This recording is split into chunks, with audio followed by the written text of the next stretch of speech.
Xin chào các quý vị, các thầy và các bạn. Thưa các quý vị, kế thừa truyền thống y học cổ truyền để lại, tôi là bác sĩ lương y Đỗ Nguyễn Thiều, truyền nhân đời thứ 19, dòng họ Nguyễn Bá, đã thành lập kênh YouTube Dr. Đỗ Nguyễn Thiều Official với mong muốn đem những bài thuốc quý của dân tộc tới với nhiều người, mang hạnh phúc, niềm vui, sức khỏe tới cho mọi nhà.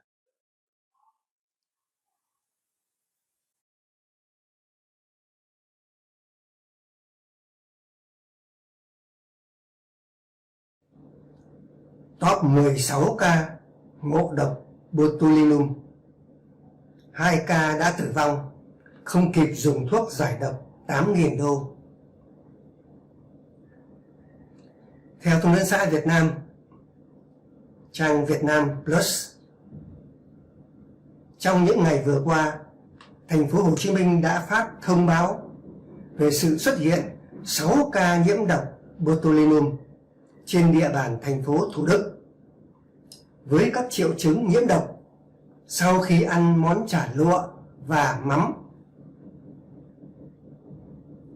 Điều đáng lo ngại là các bệnh viện khu vực phía Nam không còn thuốc giải độc đặc hiệu.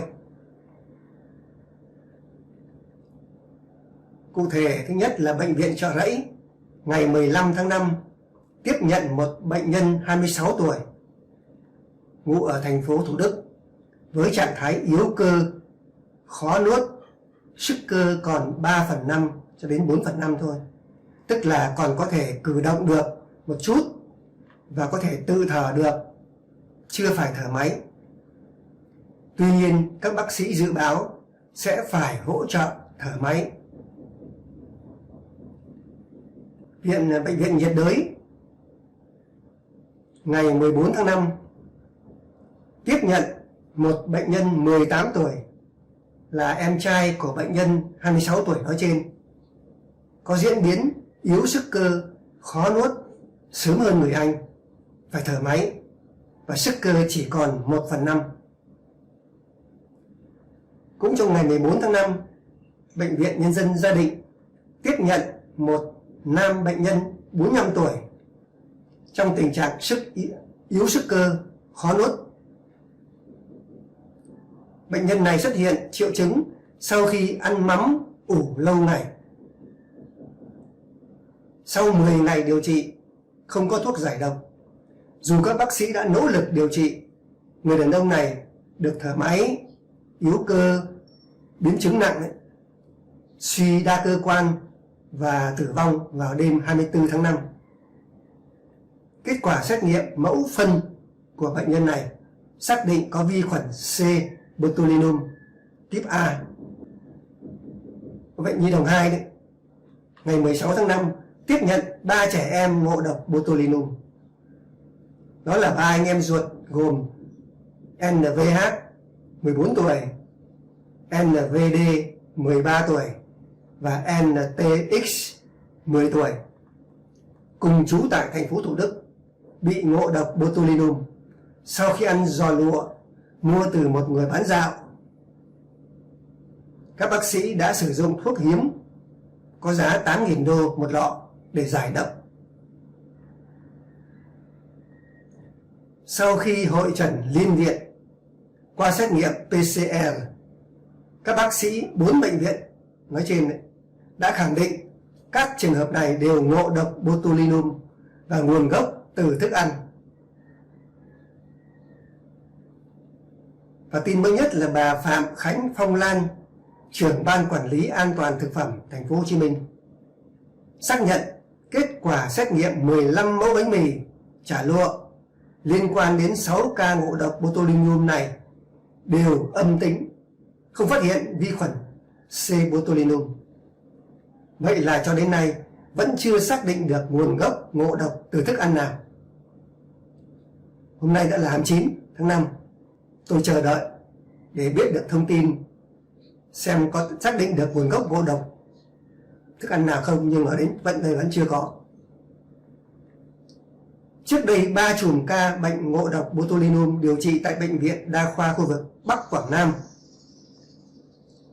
Nguồn gốc là do ăn cá chép muối ủ chua.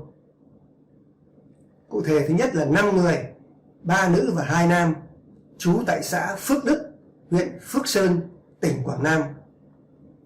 Cả 5 người cùng ăn món cá chép muối ủ chua vào ngày 5 tháng 3.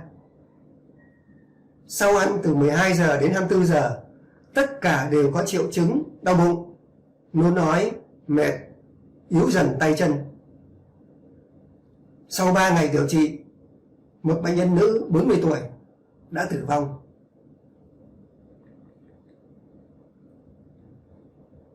Sau đó 4 người trong cùng một gia đình gồm 3 nam, 1 nữ, trú tại xã Phước Kiên, huyện Phước Sơn, tỉnh Quảng Nam. Ngày 16 tháng 3, cả gia đình ăn cá chép muối ủ chua.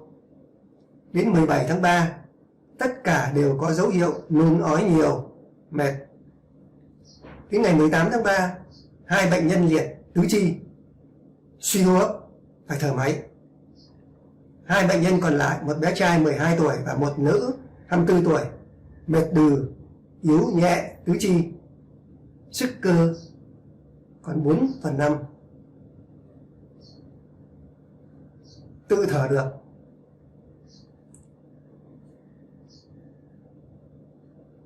Và cũng có một bệnh nhân nữ tại xã Phước Chánh, huyện Phước Sơn, tỉnh Quảng Nam. Bệnh nhân này ăn cá chép muối ủ chua vào ngày 14 tháng 3. Sau một ngày, bệnh nhân nôn ói nhiều, yếu dần tay chân. Đến ngày 16 tháng 3, bệnh nhân này đã phải suy hô hấp và đã phải thở máy. Sau quá trình chế biến, loại thức ăn này được bỏ vào hộp thủy tinh, đóng kín. Sau 2 đến 3 tuần mới lấy ra ăn. Vậy là đã tạo điều kiện yếm khí cho vi khuẩn Clostridium botulinum phát triển.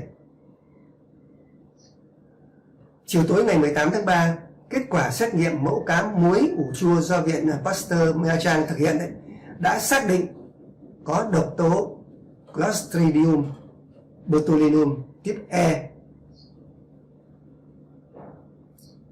Còn nhớ thời điểm xảy ra hàng loạt vụ ngộ độc do pate Minh Chay, pate chay của hãng Minh Chay đấy, năm 2020. Kết quả xét nghiệm cho thấy sản phẩm này có chứa vi khuẩn Clostridium botulinum tuyếp B. Pate Minh Chay là món đồ ăn công nghiệp. Thương hiệu này sản xuất đồ ăn đóng hộp với số lượng lớn. Nếu để lâu có thể sản sinh ra lượng độc chất botulinum rất nhiều. Đây cũng là vi khuẩn có trong thực phẩm gây ngộ độc cho hàng chục người giải rác tại nhiều tỉnh, thành phố năm 2020, nhưng không có thuốc giải.